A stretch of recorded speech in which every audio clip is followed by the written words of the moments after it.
The massive screen inside Mars Command Center lit up with hundreds of red dots appearing at the edge of the solar system. Admiral James Stone stood still, his weathered face showing no surprise. They had been waiting for this moment for the past 30 years. "Status report," he ordered, his voice calm despite the gravity of the situation. "Sir, we're detecting approximately 1,000 ships entering the system," reported Lieutenant Lisa Green from her station. Her fingers flew across the holographic controls as she analyzed the incoming data. "Size and energy signatures match our intelligence on Imperial vessels." The year was 2157, and humanity had changed much since their first steps into space. Earth had unified under a single democratic government after decades of cooperation in space exploration and colonization. Bases on Mars, mining operations in the asteroid belt, and research stations orbiting Jupiter all worked together in harmony. But they had never been alone in their preparation. Admiral Stone walked to the central planning table, where a 3D map of the solar system displayed the movement of the alien fleet. "Time to implement Ghost Protocol," he commanded. Across the solar system, human ships and stations activated their stealth systems, disappearing from all known forms of detection. Years of technological development had given Earth advantages the Empire couldn't imagine. The Imperial ships moved with arrogant confidence, making no attempt to hide their approach. Their massive vessels, each one resembling a metallic sea creature, pushed forward with steady determination. They had conquered thousands of worlds this way, and to them, Earth was just another primitive civilization to add to their collection. In his private office overlooking the red Martian landscape, Admiral Stone opened a secure channel to Earth's President Robert Williams. The president's hologram appeared, his expression serious but determined. "They're here," Stone reported simply. "As we expected," the president nodded. "Are our defenses ready?" "Yes, sir. All colonies are secure, and our fleets are in position but hidden. The Empire won't find anything but what appears to be a relatively primitive planetary civilization." "Very good. Let's show them our best confused and frightened look." The president managed a small smile. 30 years of preparation, James. Let's make them count." The first Imperial scout ships entered the inner solar system, their sensors scanning everything in their path. They passed by Mars, their advanced technology failing to detect the massive military installation built inside the planet's crust. The Empire's arrogance would be their weakness. They never bothered to look for what they believed couldn't exist. On Earth, life continued as normal on the surface. But deep underground and hidden beneath the oceans, massive military complexes hummed with activity. Soldiers checked their advanced weapons, pilots ran final simulations, and engineers monitored the planetary shield network. Everything was hidden behind carefully crafted facade of a much less advanced civilization. The first Imperial transmission came 3 days after their arrival. Their massive command ship, now in orbit around the moon, broadcast on all Earth frequencies. "Primitive civilization of Earth," the message began, making Stone shake his head at their predictable arrogance. "You are hereby notified of your integration into the Galactic Empire. Your resistance is neither expected nor required. We bring enlightenment and advancement to all species worthy of our attention." In the Mars Command Center, Admiral Stone watched the thermal readings of the Imperial fleet. Their ships ran hot, incredibly inefficient by Earth standards. Humanity had learned to master cold fusion and zero-point energy decades ago, but had kept it carefully hidden, letting the wider galaxy think they still burned rocket fuel to reach orbit. "Sir," Lieutenant Green called out, "we're detecting energy signatures consistent with their mind control technology."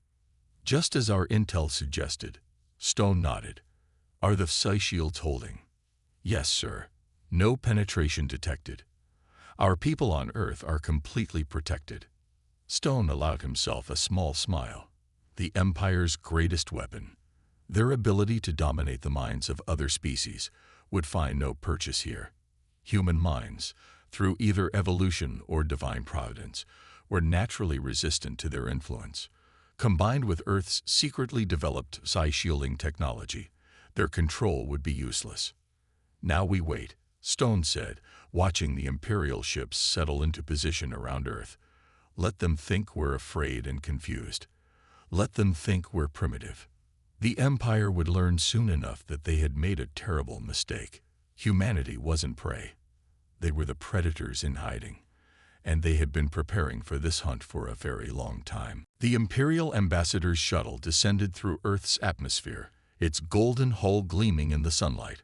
Earth's leaders had agreed to meet in the old United Nations building in New York, now serving as Earth's diplomatic center. It was a calculated choice. Letting the Empire think they still used outdated structures would reinforce their image of Earth as a developing world. Lord Rex, the Imperial Ambassador, strode into the meeting hall flanked by his guards. He was tall and thin, his skin a pale blue, and he wore ornate robes that sparkled with embedded technology. His eyes scanned the room, taking in the Earth delegation with barely hidden disdain. President Williams sat at the center of the Earth delegation, wearing a simple black suit. Admiral Stone stood behind him, dressed in an intentionally outdated military uniform. They had carefully crafted every detail to appear primitive but proud. "We bring greetings from His Eternal Majesty, Emperor of the 10,000 Stars," Lord Rex announced, his universal translator making his words sound artificially perfect. "We are pleased to inform you that your system has been chosen for integration into our glorious empire." President Williams smiled politely. "That's a very generous offer, Ambassador. However, we need to understand what this integration means for Earth." Lord Rex's expression showed a flash of annoyance. Most species simply accepted the Empire's rule without questions. "Your understanding is not required, but I will explain. Earth is the last independent system in this spiral arm of the galaxy. Your integration is inevitable. We bring advanced technology, membership in our galactic trade network, and the gift of Imperial guidance." In the corner of the room, Dr. Anna Miller watched the Imperial delegation carefully. Her hidden sensors analyzed their technology, confirming what Earth's intelligence had already discovered. The Empire's power was based on a combination of advanced technology and biological manipulation, nothing magical or unbeatable. "And if we choose to remain independent?" President Williams asked calmly. The temperature in the room seemed to drop. Lord Rex's face hardened. "Choose. There is no choice here. Integration is mandatory. Resistance would be." He paused for effect. "Unfortunate." "I see," the president nodded thoughtfully. Then he did something that shocked the Imperial delegation. He smiled and said, "No." Lord Rex blinked in confusion. "No. Perhaps your translator is malfunctioning. This is not a negotiation. Our translators work perfectly fine." "Ambassador," Admiral Stone spoke up. "In fact, they work so well that we've been monitoring your fleet's communications since you entered our system." The ambassador's face paled to an even lighter blue. "Impossible. Your technology is primitive. You barely have functional spaceflight." President Williams pressed a button on the table, and the room's holographic systems activated. Suddenly, the air was filled with projections showing Imperial ship movements, translated communications, and detailed scans of their fleet, all information they shouldn't have been able to gather. "As you can see," the president continued pleasantly, "we're not as primitive as you assumed. Earth chooses to remain independent. We have no interest in joining an empire that relies on forced submission and mental manipulation." Lord Rex's composure cracked. "You dare. You have no idea of the power you're defying. The Empire has ruled for 10,000 years. We have conquered species you couldn't imagine. And yet here we are," Admiral Stone said quietly, saying no.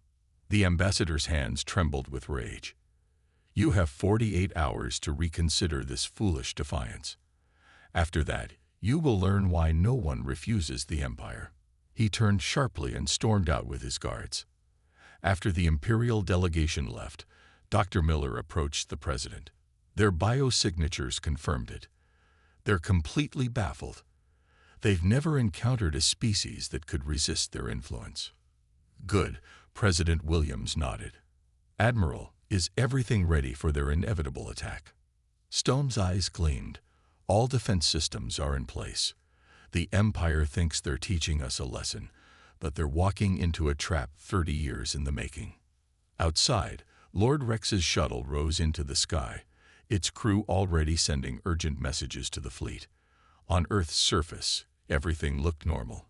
But deep beneath the ground, and in hidden bases across the solar system, humanity's real power stirred to life. The Empire had just made the biggest mistake in its 10,000-year history.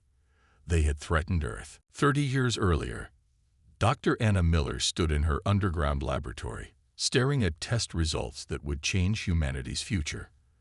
The year was 2127, and Earth had just captured its first piece of Imperial technology from a crashed scout ship near Mars. "Run the test again," she ordered her team. "We need to be absolutely certain." The laboratory hummed with energy as powerful computers processed the data. On the main screen, 2 DNA strands rotated slowly, one human, one Imperial. Next to them, waves of energy patterns showed how each responded to the Empire's control technology. "It's confirmed, Doctor," said her assistant, Dr. Mark Thompson, excitement clear in his voice. "Human DNA has a natural resistance to their control signals. We're the only species we found in their database with this ability." The discovery had come at the perfect time. Earth's deep space sensors had detected the Empire's expansion pattern. They would reach Earth's solar system in approximately 3 decades. Now, humanity knew why the Empire had conquered so many worlds so easily. They used advanced technology to control other species' minds. But humans were different. In a secure meeting room deep beneath the Pentagon, Dr. Miller presented her findings to the World Council. "The Empire's power isn't magical or supernatural," she explained. "It's based on nanotechnology that interfaces with brain patterns. But human brains have a unique electrical pattern that resists this interface." "Can they overcome this resistance?" asked a council member. "Not without completely redesigning their technology. And they don't even know they need to. In 10,000 years, they've never encountered a species like us." The council understood the importance of keeping this secret. If the Empire knew about humanity's resistance, they might develop countermeasures. Instead, Earth would use these 30 years to prepare. The scene shifted to 5 years later. Dr. Miller stood on a platform overlooking the construction of humanity's first planetary shield generator. The massive device was being built inside Mount Everest, hidden from any orbital scans. "The quantum field will make their weapons much less effective," she explained to Admiral Stone, who was a captain at the time. "And more importantly, it will strengthen our natural resistance to their control technology." Similar shield generators were being built in secret locations across Earth. Humanity had learned from studying Imperial technology, but they had developed their own unique solutions. While the Empire relied on brute force and mental control, Earth focused on stealth and defense. In the following years, Earth's preparation accelerated. Underground cities were built as backup population centers. The Mars colonies were expanded, but carefully hidden under the planet's surface.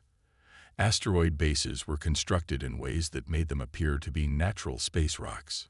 20 years after the initial discovery, humanity launched its first quantum-powered stealth ships. Unlike the Empire's bright, energy-wasteful vessels, Earth's ships were dark, efficient, and nearly impossible to detect. "They're watching this region of space," Admiral Stone had said during the first test flight. "But they're watching for primitive rocket technology and radio signals.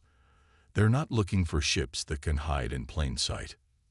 Now, in 2157, as the Empire's ultimatum ticked down, Dr. Miller walked through her modern laboratory beneath the Pacific Ocean. Screens showed the Empire's ships in orbit, still unable to detect the vast network of defenses humanity had built. "Your life's work is about to be tested," Admiral Stone said, joining her at the main display. "The hard part wasn't developing the technology," she replied. watching the Imperial ships move in their predictable patterns. The hard part was keeping it all hidden, making sure they never suspected what we were building. 30 years of secrets. Stone nodded. But it was worth it. The Empire thinks they're about to teach a primitive species a lesson. Instead, they're about to learn one. Dr. Miller checked the latest scans of the Imperial fleet. Their ships were powerful, but their technology hadn't significantly advanced in centuries. They had grown complacent in their dominance, never needing to innovate because their mental control technology had always been enough. Humanity's greatest strength, she said quietly, isn't our resistance to their control. It's that we never stopped learning, never stopped preparing. They think they're the hunters, but we've been getting ready for this fight for 30 years. Above them, the Empire's ships began moving into attack positions, completely unaware that they were flying into the most sophisticated trap ever created. The Empire's deadline passed without any response from Earth. Lord Rex stood on his command ship's bridge, watching as 1,000 Imperial warships moved into attack formation. These ships had conquered hundreds of worlds, and their crews expected today to be no different. "Begin the standard conquest pattern," he ordered. "Show these primitives the price of defiance." The Imperial fleet split into 3 groups, their golden hulls shining in the sunlight as they approached Earth. Their weapons powered up, creating a light show meant to terrify their victims into submission. In the Mars Command Center, Admiral Stone watched the enemy's approach with calm eyes. "They're using their basic attack pattern," he noted, "just as our intelligence suggested they would.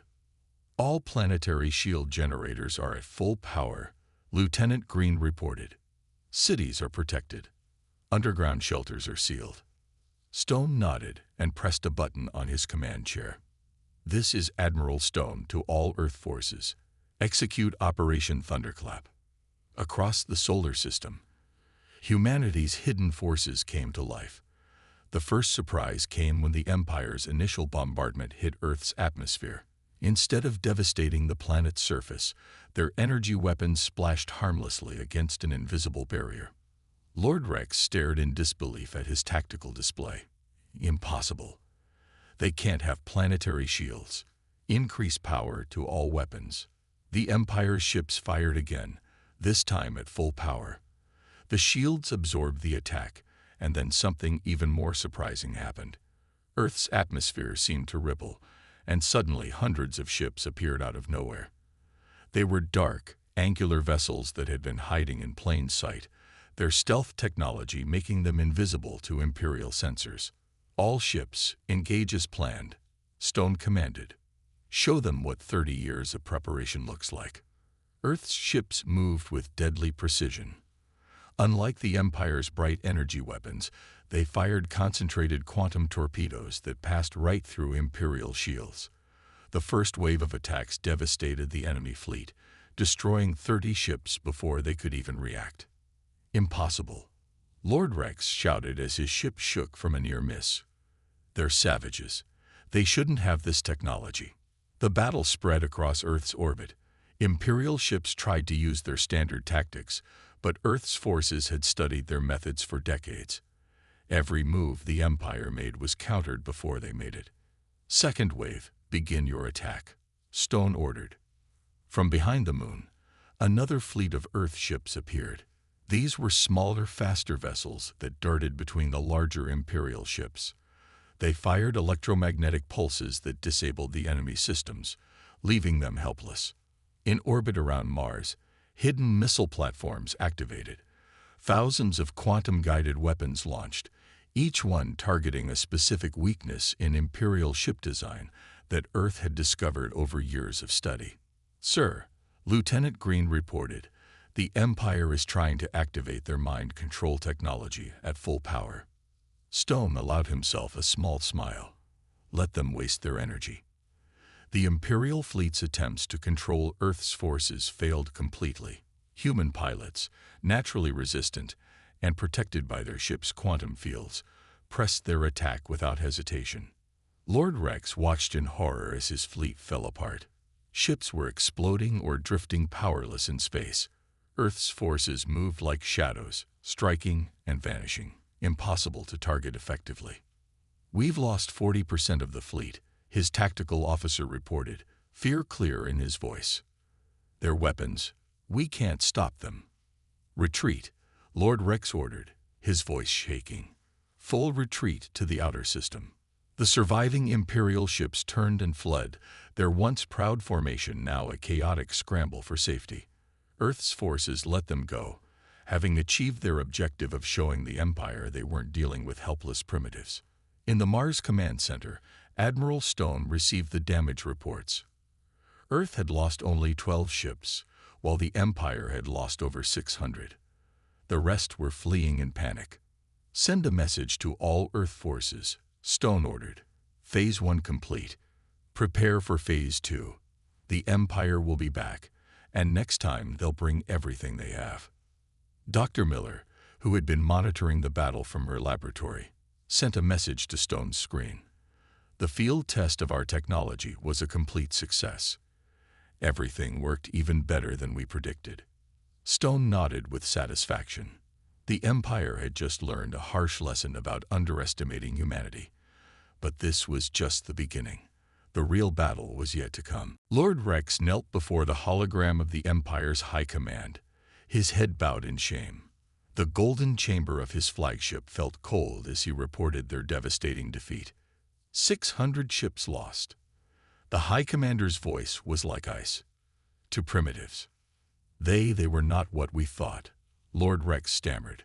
"Their technology, their resistance to our control, it was all planned. They knew we were coming." The High Command chamber erupted in angry shouts. In 10,000 years, no species had ever defeated an Imperial conquest fleet. The Empire's reputation for invincibility was shattered. "Send everything," the High Commander ordered. "Every ship in this sector. Destroy them completely." Meanwhile, in her underwater laboratory, Dr. Miller made a breakthrough that would change everything. She stared at her microscope display, watching as Imperial nanotechnology reacted to human brain tissue.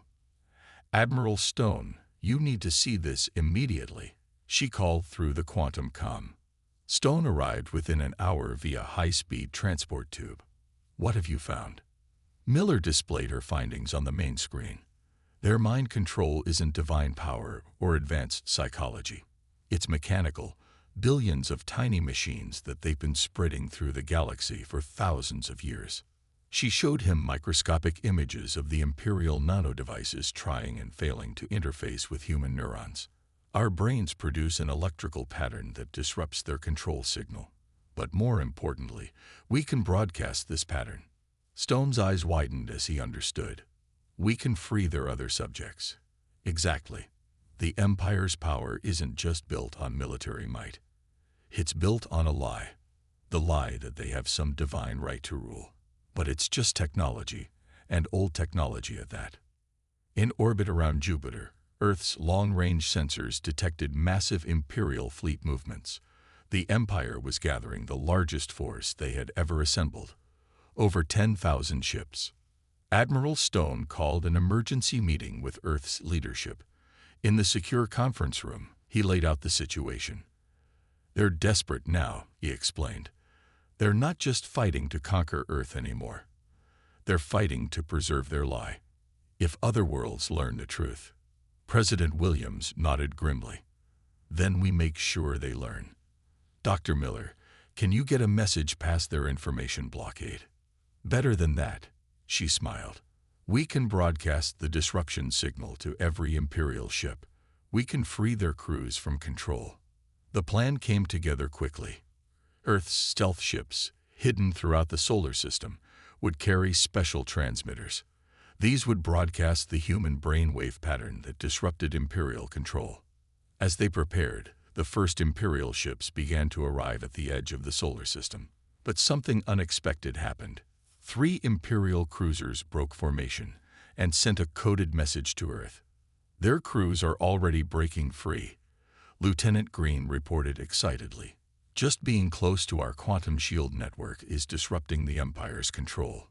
Stone opened a channel to the rebel ships. The captain who appeared on screen looked confused but determined. We can think clearly for the first time in generations, he said. The Empire, they've been controlling us all along. More ships began to break away from the Imperial fleet. The Empire's high command responded with panic, ordering all ships to increase their control field strength. But this only made things worse. The stronger fields actually helped Earth's disruptive signal spread faster. Dr. Miller watched the scanner data with satisfaction. Their own desperation is helping us. They're turning up the power on a system we can disrupt. Every ship they send is another ship we might free. In the Mars Command Center, Admiral Stone prepared Earth's forces for the coming battle. But now they had a new weapon, the truth. The Empire's own subjects were beginning to wake up from their long control. Send word to all Earth forces, Stone ordered. The Empire called us primitive. They thought we were weak. But humanity's greatest strength isn't our weapons or our shields. It's our freedom. And now we're going to share it with the galaxy. The stage was set for the largest space battle in galactic history. But this time, Earth wouldn't be fighting alone. 10,000 Imperial warships filled the space between Mars and Jupiter, their golden hulls creating an artificial sunset. It was the largest fleet ever assembled in the Empire's history. On his new flagship, Lord Rex watched with clenched fists as more of his ships continued to break formation, their crews awakening from Imperial control. "Begin the attack," he screamed, "before we lose more ships." The Imperial fleet surged forward, weapons blazing. The space around Earth's orbit lit up with enough firepower to destroy a dozen planets. But humanity was ready. "Execute Operation Thunderstorm," Admiral Stone commanded from the Mars Command Center. "All ships, commence attack pattern Delta." Earth's response began with silence. Complete silence. Every human ship, station, and defense platform went dark. The Imperial fleet's sensors showed nothing but empty space. Then Jupiter began to glow. For 30 years, humanity had been building massive electromagnetic field generators inside Jupiter's Great Red Spot. Now they activated all at once. The gas giant's natural magnetic field, already the strongest in the solar system, amplified 1,000 times. Imperial ships closest to Jupiter suddenly lost power as the electromagnetic wave hit them. Their shields flickered and died. Communication systems went dark. The Empire had never considered that a planet itself could be turned into a weapon. "All ships, attack," Stone ordered. Earth's stealth fleet appeared from their hiding spots throughout the solar system. They struck from every direction, their quantum torpedoes finding weak spots in Imperial armor. But this time, they weren't just firing weapons. Every human ship also broadcast the control-disrupting signal. In the underwater laboratory, Dr. Miller monitored the battle through quantum sensors. "The disruption signal is working better than we hoped," she reported. "Imperial crews are waking up across the entire fleet." The space battle was unlike anything in galactic history. Imperial ships fired at enemies they couldn't see. Earth's vessels appeared and disappeared like ghosts, striking with precision. And throughout the chaos, more and more Imperial ships turned against their masters. Lord Rex watched in horror as his fleet fell into chaos. "Launch the planet killers," he ordered in desperation. "Destroy Earth completely." 5 massive ships, each carrying weapons capable of shattering planets, moved forward. They were the Empire's ultimate weapons, never before used in combat. As they prepared to fire, humanity revealed its final surprise. "Activate the Mars fleet," Stone commanded. The red planet's surface began to crack. Massive doors hidden under the Martian dust opened, and a fleet of huge warships rose from underground hangars. These were Earth's own superweapons, built in secret over decades. "Mars ships, target the planet killers," Stone ordered. "Show them what humans can really build when we put our minds to it." The Mars fleet engaged the planet killer ships. While Imperial technology had stagnated over thousands of years, humanity's weapons were the product of fresh innovation. The battle between the superships was brief but spectacular. In space, Imperial ships continued to change sides. The disruption signal spread like a virus through their fleet, freeing more crews with each passing minute. The Empire's neat formations dissolved into chaos as ships fired on their former masters. Flagship targeted, Lieutenant Green reported. Lord Rex's ship is trying to escape. Stone watched the tactical display. Let him run.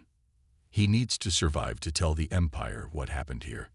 The battle lasted for 6 hours. When it ended, the Empire's mighty fleet was in ruins.